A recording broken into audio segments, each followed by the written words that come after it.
를 잠재우고 평화를 가져오는 사람이라고 하는 제목으로 말씀을 같이 보겠습니다. 지혜는 여러 가지 지혜가 있습니다. 일을 잘하는 지혜가 있고, 또 공부 잘하는 지혜가 있고, 또 창조적인 일을 하는 지혜가 있고요, 또 관계를 잘 풀어가는 지혜도 있습니다. 여러 가지 지혜가 있지만 그 중에 제일은 사람을 살리는 지혜가 아닐까 생각합니다. 이 아비가일이라고 하는 사람이 오늘 본문에 등장하는데, 이 사람은 여러 명의 사람을 살린 지혜로운 여인이었습니다.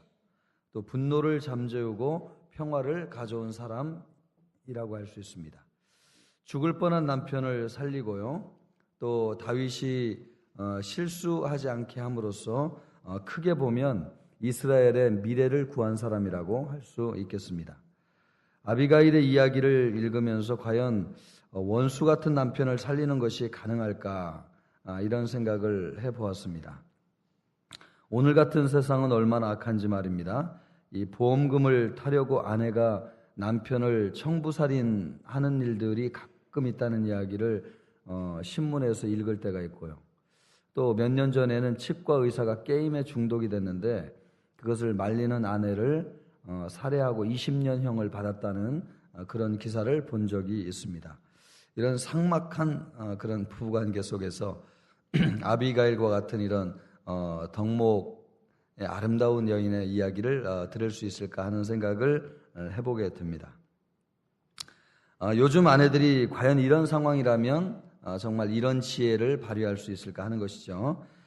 다윗에게 달려가서 무릎을 꿇고 또 남편을 살려달라고 했을까?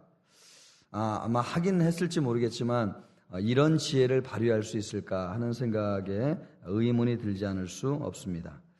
이것은 인격의 문제라기보다는 사실은 신앙의 문제이기 때문에 그렇습니다. 아비가일이 이렇게 훌륭하게 남편을 살려내고 또 이스라엘의 미래를 건질 수 있었던 것은 인격적 문제도 있겠지만 어떤 신앙적인 문제였다고 볼 수 있겠습니다.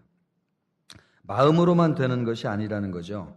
사람을 살릴 만한 영적인 안목과 지혜가 있어야 하겠습니다.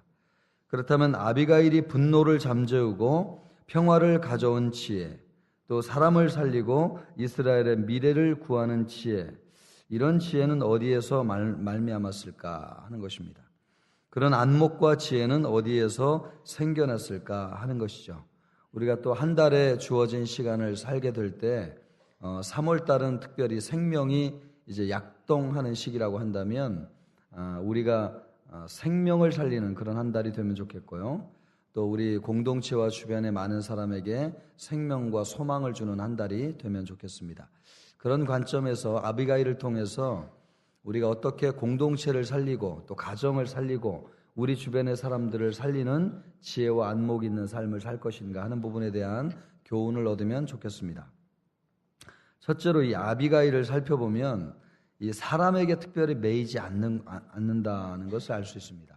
사람에게 특별히 매이지 않고 하나님께 집중하는 사람이다고 하는 것을 알 수 있겠습니다. 여성들은 의존적이지 않습니까? 그런 면에서 이 사람에게 매이지 않는다는 것이 참 쉽지 않은데 아비가일이 남다른 것은 그런 면에서 사람에게 매이지 않고 하나님께 집중했다고 하는 것을 볼 수 있겠습니다. 아비가일이 사람에게 매이지 않았다는 것은 사람은 의지할 존재가 될 수 없다고 하는 것을 알았기 때문이죠. 25절을 보면 이렇게 말씀하고 있습니다. 원하옵나니 내 주는 이 불량한 사람 나발을 개의치 마옵소서. 그의 이름이 그에게 적당하니 그의 이름이 나발이라. 그는 미련한 자니이다. 아비가일은 남편을 두 단어로 정의하고 있습니다. 지금 이 상황이 어떤 상황이냐면요, 다윗이 나발을 죽이기 위해서 군대를 이끌고 오려고 하는 상황에 아비가일이 달려가가지고 지금 다윗을 진정시키고 있는 상황입니다. 그때 남편에 대해서 다윗에게 이렇게 이야기를 했는데 남편에 대해서 두 가지 단어로 정의한 것을 볼 수 있습니다. 먼저 남편이 불량한 사람이라는 것이죠. 불량한 사람. 내 남편은 불량한 사람입니다. 이 불량한 사람이라고 하는 말이요, 악한 성품 또 못된 성질로 인해서 아무런 쓸모없는 인간이다.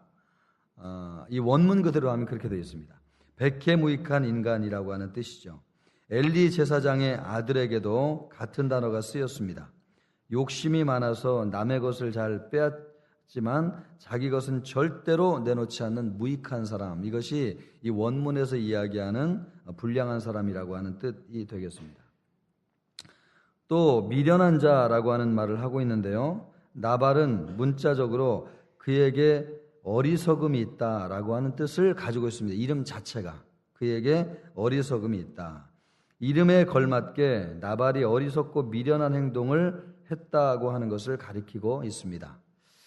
즉 다윗을 하나님이 선택한 차기 이스라엘 왕으로 알아보지 못한 채 말이에요, 나발이라고 하는 사람이 오히려 사울을 배반한 불충한 떠돌이 종으로 몰아세웠습니다. 나발을. 그리고 다윗을요. 그리고 다윗에게 마땅히 주어져야 할 수고의 대가를 지불하기를 거절한 것은 분명히 제 무덤을 스스로 파는 어리석고 미련한 행동이라고 할 수 있겠습니다. 나발이 그렇게 했다는 거죠. 나발이. 아비가일이 남편을 불량한 자와 미련한 자라고 말한 것을 보면 남편의 실체를 일찍부터 알고 있었던 것 같습니다. 남편을 안다고 하는 것이 아비가일에게 어떤 영향을 미쳤을까? 27절을 보면 알 수 있는데요. 여종이 내 주께 가져온 이 예물을 내 주를 따른 이 소년들에게 주게 하시고 주의 여종의 허물을 용서하여 주옵소서.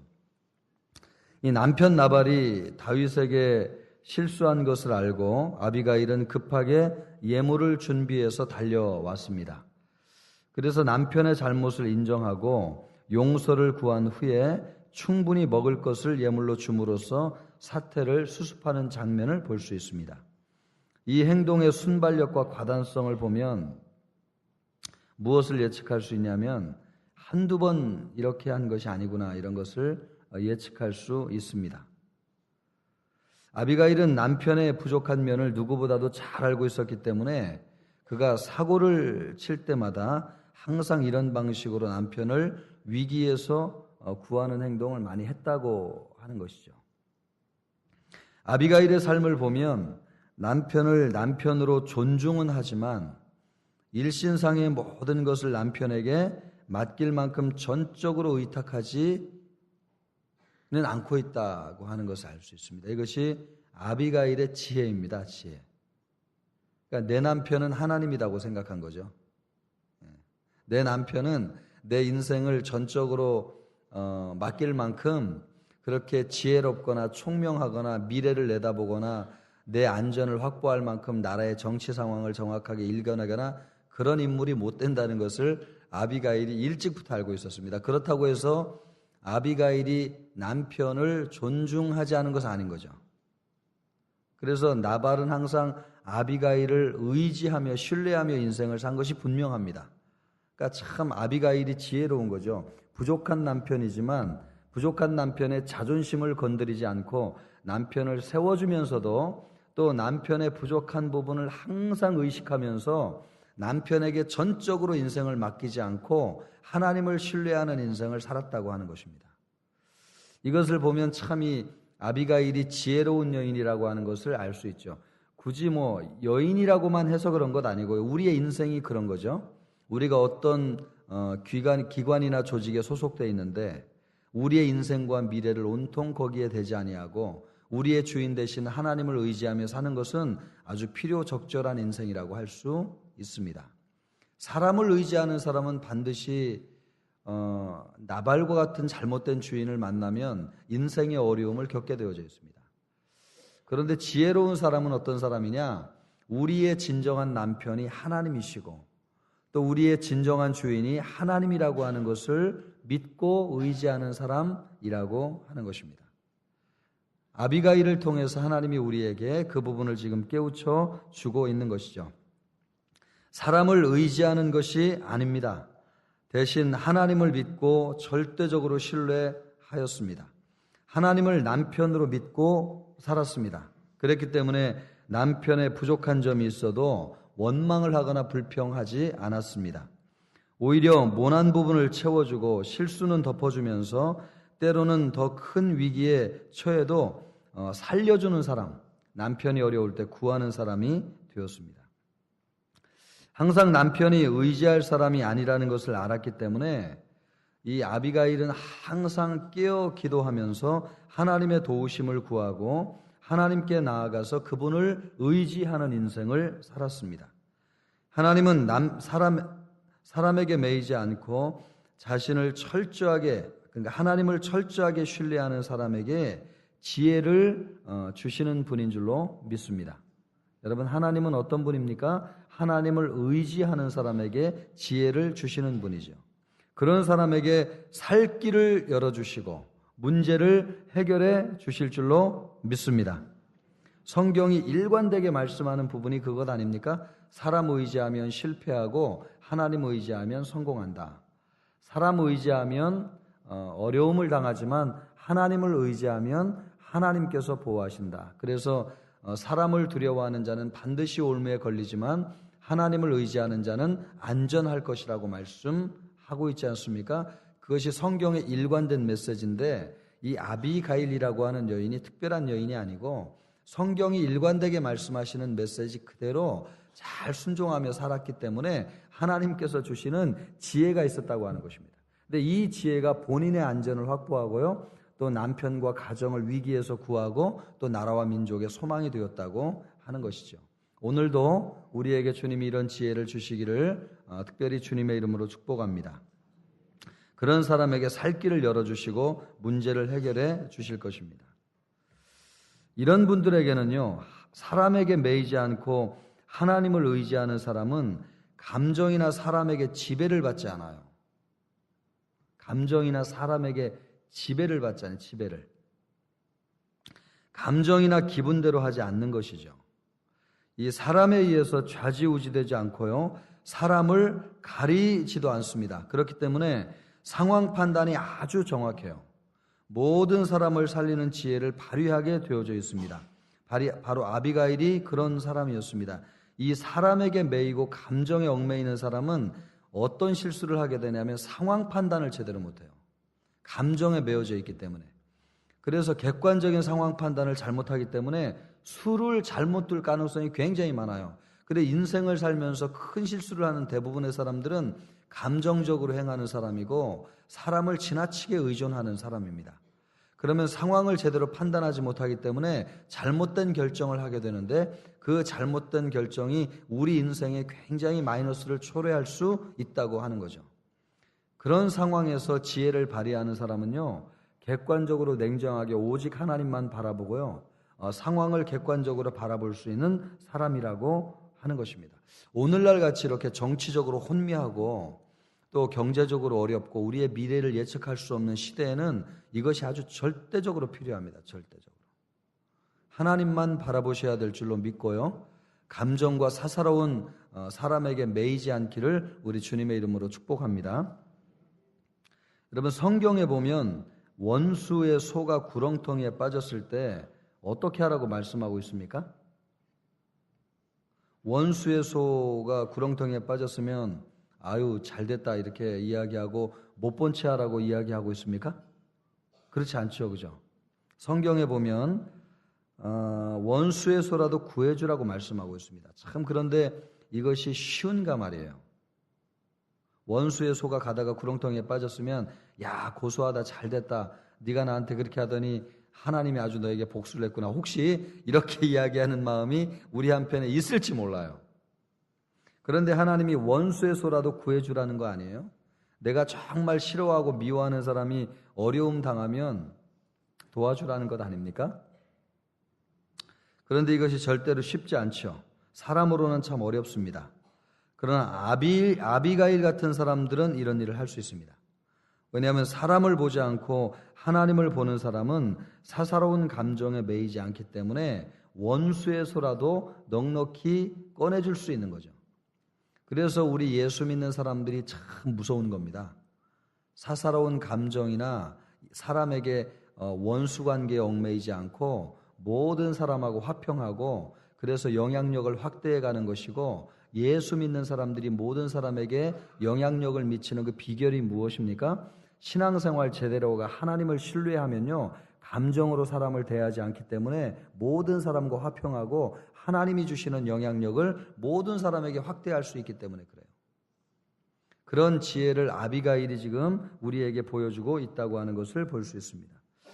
사랑하는 이 새벽에 나온 새벽 성도 여러분, 미움 때문에 상한 감정으로 어떤 사람을 품고 씨름하고 있습니까? 또 사람에게 붙들리지 마시기를 바라고 하나님을 바라보실 수 있기를 주님의 이름으로 축복합니다. 좋으신 하나님, 생명의 하나님을 가슴에 품고 그분을 바라보면 사람이 내 안에서 주인 노릇하지 않을 것입니다. 그럴 때 우리는 원수도 사랑하게 되고 미운 남편도 용서할 수 있고 또 속썩이는 자식을 축복할 수 있습니다. 우리 모든 성도들에게 그런 은혜가 있기를 주님의 이름으로 축복합니다.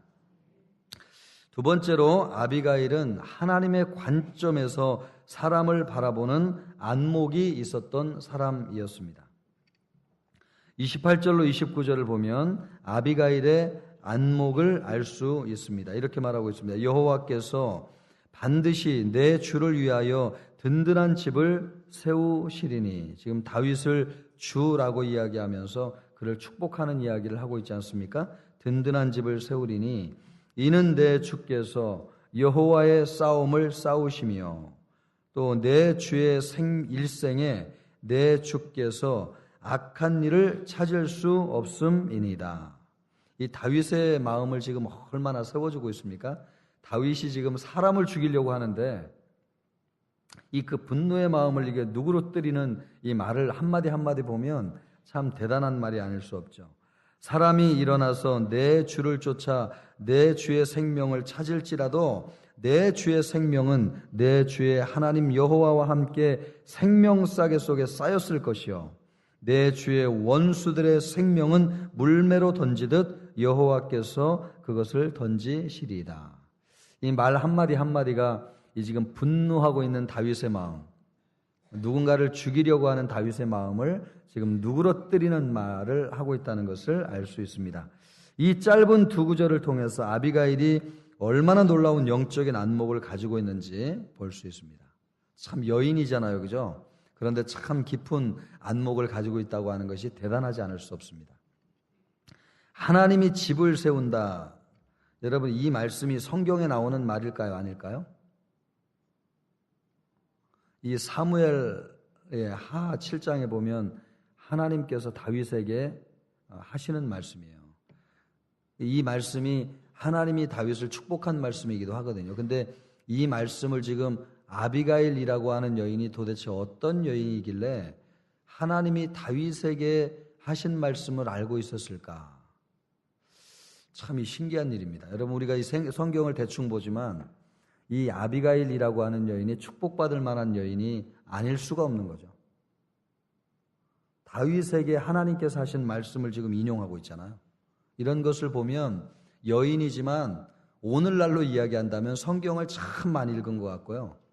그리고 성경에 대해서 아주 박식하고 굉장히 깊이 있는 영적인 안목을 가지고 있고 그것 때문에 하나님께서 주시는 놀라운 지혜가 기도로 말미암아 이 여인에게 주어져 있다고 하는 것을 알게 돼요.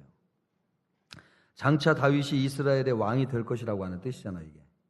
그러니까 여인이 여러분 지금 사울의 기세가 등등한 시점에 다윗의 세력은 아주 미약한데 그런 정치적인 판단과 분별을 하고 있는 것을 보면 이 여인은 남편과 집안을 살리고도 남을 만한 굉장한 영적인 안목을 가지고 있다고 하는 것을 알 수 있어요.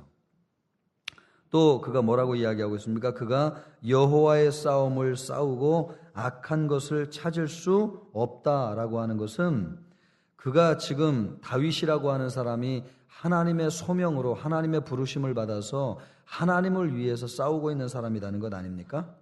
사사로운 이익이나 출세를 위해서 싸우는 사람이 아니라 하나님을 위해서 싸우는 사람이라고 하는 뜻을 이야기하고 있습니다.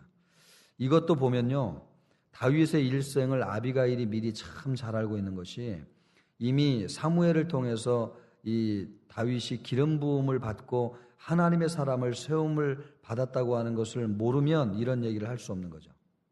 그죠? 그때는 여러분 좀 이따도 말씀드리겠지만 TV나 지금처럼 통신이 발달하거나 SNS가 있거나 그런 시대가 아니거든요. 그러니까 아비가일이 살고 있는 어떤 시골 구석에서 지금 나라에서 전체적으로 일어난 일들을 조망하고 관망한다고 하는 것은 불가능한 일이에요. 그런데 이 아비가일이라고 하는 사람은 하나님께서 지혜를 주셨는데 그 나라에서 돌아가는 정치 상황과 여러 가지 흐름에 대해서 아주 꿰뚫어 보고 있는 안목이 있었다고 하는 거죠. 그런 것을 보면 참 놀라운 지혜를 가지고 있지 않을 수 없는 것입니다. 그러므로 그가 생명싸게 쌓여서 보호를 받을 것이다 라고 하는 것을 확신하고 있습니다. 더구나 여러분 여기에서 이 단어를 보면 물매라고 하는 단어를 사용하고 있는 것을 볼 수 있습니다. 아비가일이 이스라엘 나라의 전쟁과 정치, 하나님의 일하심을 정확하게 알고 있다고 하는 것을 보여주는 말씀이 아닐 수 없습니다. 여러분 이 물매라고 하는 게 뭐예요? 물매가 뭡니까? 이 물매가 어디 나와요? 예, 그죠? 골리앗하고 싸울 때 다윗이 물매를 던지잖아요. 근데 지금 아비가일이 어떤 단어를 사용하고 있어요? 물매라고 하는 단어를 사용하고 있는 거죠. 이 물매라고 하는 단어 속에 이 아비가일이라고 하는 여인이 다윗에 대해서 얼마나 정통하게 알고 있는지, 그리고 그 나라에서 일어나는 여러 가지 흐름에 대해서 얼마나 명쾌하고 알고 있는지. 그러니 여러분 사람을 구하지 않을 수 없는 거죠. 한 집안이 위기로 몰려갈 때에 전부 다 흐름을 읽고 있는데 여러분 미래를 예측하면서 위기 가운데서 이 가정을 구하지 않을 수 있습니까? 충분히 구할 수 있죠. 하나님을 잘 믿고 신뢰하는 사람에게는 하나님께서 이런 지혜를 주시는 것 아닙니까? 그래서 이런 사람들은 가정을 구해요. 참 여인들도 우리나라의 여러분 우리나라 어머니들이 참 위대하고 대단한데 기도하는 어머니들이 자식들을 구하고 남편을 위기에서 구하고 교회의 소망이 되고 이런 일들이 어떻게 가능한 겁니까? 기도하고 엎드리면 하나님이 말씀을 통해서 지혜를 주시는데 그 나라에 일어나는 영적인 흐름을 깨닫게 하심으로 미연에 위기를 방지하게 하여 주셔서 어려움 가운데서 가정을 구하는 것입니다. 그러니까 이 아비가일이 아주 짧은 성경의 기록인 것 같지만 대단한 여인이라고 하는 것이 구절구절 얼마나 이렇게 많이 드러나고 있는지요. 참 놀라운 일입니다. 오늘날 같으면 TV나 인터넷, 스마트폰이 있는 것도 아니고 통신이 발달한 것도 아닙니다. 그런데 아비가일은 이스라엘 나라의 어떤 부분과 어떤 변화와 움직임이 일어나고 있고 그 속에서 하나님은 어떻게 일하고 계신가를 정확하게 알고 있었습니다. 누가 장차 왕이 될 것이라고 하는 것을 알고 될 것이고 그 증거는 물매로 골리앗을 이긴 전쟁에서 비롯되었다고 하는 것을 이미 아비가일이 알고 있었던 것이죠. 또 아비가일이 참 대단한 것은 말입니다. 다윗이 명분 없는 살인을 해서 오점을 남기지 않도록 지금 다윗을 설득하고 있는 장면을 볼 수 있습니다. 그래서 진정으로 다윗을 보호하는 것이죠. 다윗을 보호한다고 하는 것은 이스라엘의 미래를 동시에 구한다고 하는 뜻 아니겠습니까? 어떻게 정말 다윗을 만류하고 있습니까? 30절, 31절에 나오는데 요지는 이런 것입니다. 당신이 이스라엘의 왕이 될 때 감정대로 보복을 해서 무죄한 자를 죽였다고 하는 오명을 남길 필요가 무엇이 있습니까? 그럴 필요 없습니다. 나발과 같이 정말 미련하고 아무것도 아닌 사람을 죽여서 왜 당신 손에 피를 묻힙니까? 당신의 명예만 손상을 받습니다. 지금 이런 충고를 다윗에게 하고 있는 것이죠. 이 말이 얼마나 설득력이 있었던지요. 다윗이 즉시 자신을 향한 하나님의 계획을 기억하고 복수하려고 하는 마음을 철회하게 됩니다. 결국 나발을 죽이지 않아도 여러분 우리가 읽지는 않았지만 38절 말씀을 가서 보면 나발이 하나님의 치심으로 어떻게 돼요? 죽게 되죠. 그러니까 다윗이 손을 대지 않아도 하나님이 처리할 사람은 처리하시는 겁니다. 대중은 여러분 항상 약한 자의 편이 아닙니까? 하마터면 다윗은 평생 남편을 죽이고 아내를 빼앗은 사람이라고 하는 오명을 뒤집어쓰고 도덕적인 주도권을 상실하고 백성들의 존경도 받지 못하는 허수아비 왕이 될 뻔했습니다. 이 사건 때문에. 그런데 참 아비가일이라고 하는 지혜로운 여인을 다윗도 만나가지고 이런 오명을 뒤집어쓰지 않고 그가 도덕적인 주도권을 행사할 수 있는 아주 놀라운 그런 함정에 빠지지 않게 되었다고 하는 것이죠. 이 지혜를 통해서, 아비가일의 지혜를 통해서 다윗은 보호되었고 미래에 일어날 수도 있었던 수많은 오해들을 한꺼번에 불식시키는 혁혁한 공을 세우게 되었습니다. 그래서 여러분, 다윗이 누구를 잊지 않았어요? 누구를 잊지 않았습니까? 아비가일을 잊지 않았죠. 결국 이 아비가일을 나중에 나발이 죽었다는 이야기를 듣고 아내로 맞이하게 됩니다. 이 여인의 살신성인의 성신의 정신, 또 사람 살리는 지혜, 탁월한 영적 안목, 어떤 것도 놀랍지 않을 수가 없습니다.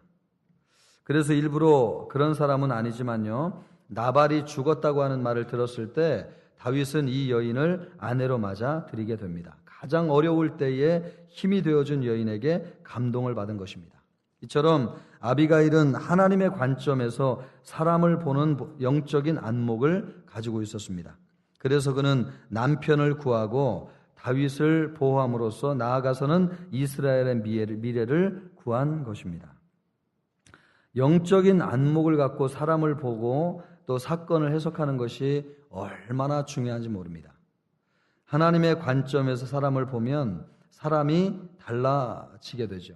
우리 이 자리에 있는 우리 젊은이들 가운데 자매들도 우리 교회 나와서 오늘 이 새벽에 예배하고 있는데 우리 자매들에게, 우리 청년부 자매들에게 하나님께서 아비가일에게 주셨던 이런 영적 안목을 주시기를 주님의 이름으로 축복합니다.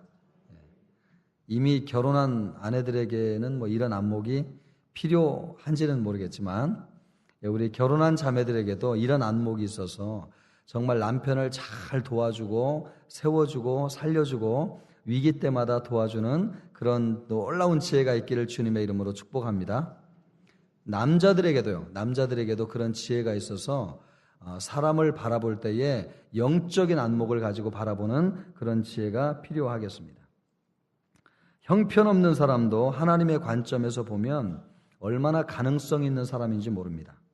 같은 사건도 내 관점에서 보면 마음에 들지 않는 것 투성이지만 하나님의 관점에서 보면 기도할 제목으로 보이게 되는 것이죠. 어두운 가운데 빛을 창조하시는 하나님의 신비롭고 놀라운 사역을 발견하게 됩니다. 이런 영적인 안목을 가진 사람은 잘못된 결정을 하려는 사람을 바르게 인도할 수 있고 또 그를 향하신 하나님의 신실한 계획을 보게 함으로써 더 나은 결정을 하게 되는 것입니다. 오늘 하나님의 관점에서 사람을 바라보고 또 주변에서 일어난 일들을 판단해 보실 수 있기를 바랍니다. 우리 아이들을 하나님의 관점에서 바라보면 다르게 바라보게 될 것입니다. 그 아이를 향한 하나님의 계획을 볼 수 있습니다. 또 내게 일어난 나쁜 일들도 하나님의 관점에서 보면 큰 일이 아니구나. 이것을 통해서 하나님이 나에게 소망을 주시겠구나 라고 하는 것을 발견할 수 있습니다. 꼭 오늘 하나님의 관점으로 사람을 보고 또 사건을 해석하는 지혜가 우리 모두에게 있기를 주님의 이름으로 축복합니다. 말씀을 맺습니다. 아비가일은 어떤 사람입니까? 분노를 잠재우고 평화를 가져온 사람이요. 또 사람을 살리고 나라의 미래를 구한 사람이었습니다. 어떻게 필부에 지나지 않는 사람이 이렇게 할 수 있었습니까? 하나님께 집중함으로 사람에게 매이지 아니하고 또 하나님의 관점에서 사람과 사건을 보는 안목이 있었기 때문에 그렇습니다. 한 달 동안 우리에게 여러 가지 일들이 일어날지 모르겠습니다. 또 다양하고 많은 사람을 만나게 될 것입니다. 그럴 때마다 이 두 가지를 꼭 기억하면 좋겠습니다. 첫째, 내가 어떤 일이 있어도 하나님께 집중하겠습니다. 아멘. 예, 하나님께 집중하겠습니다. 이거 기억하시고요. 또 하나는 어떤 경우도 내 사사로운 감정이나 느낌으로 판단하지 않고 하나님께서 주시는 지혜와 안목으로 사건을 해석하여서 부정적인 메시지에 매몰되지 않고 항상 주님 안에서 소망을 발견하고 긍정적인 메시지로 승리해야 되겠다. 이런 마음을 가지고 한 달 동안 승리하는 우리 모든 성도들이 되시기를 주님의 이름으로 축복합니다. 기도하겠습니다. 이 시간 기도할 때 이것을 가지고 기도하면 좋겠습니다. 주님,